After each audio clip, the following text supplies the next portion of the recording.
Moi, je fais l'écart, donc soit je suis du matin, soit je suis de l'après-midi. Et c'est vrai qu'on peut être bloqué. Et... En retard, non, puisqu'on part suffisamment longtemps en avance. C'est tout le temps bouché ici. Après, on fait avec, hein. C'est un cauchemar auquel les automobilistes commençaient à s'habituer. L'échangeur de Cricbeuf-sur-Seine à la sortie de l'autoroute A13. Le flux de la départementale entre Pont-de-l'Arche et Elbeuf croise les usagers entrant ou sortant de l'autoroute. Ici, l'accès est gratuit alors que l'entrée suivante, à Incarville, coûte 2,10 €. Résultat, 20 000 véhicules par jour passent sur ce tronçon. Les bouchons sont quotidiens et les risques d'accidents conséquents. Il y a eu une légère amélioration quand vous avez eu la création des 2 voies provisoires sur la bretelle de sortie. Mais effectivement, il n'est pas rare de voir des remontées de fil jusque sur le pont de l'autoroute.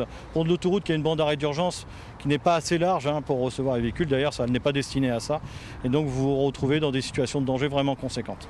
Pour solutionner le problème, le département engage des travaux depuis 2010. La dernière tranche a commencé en début de semaine.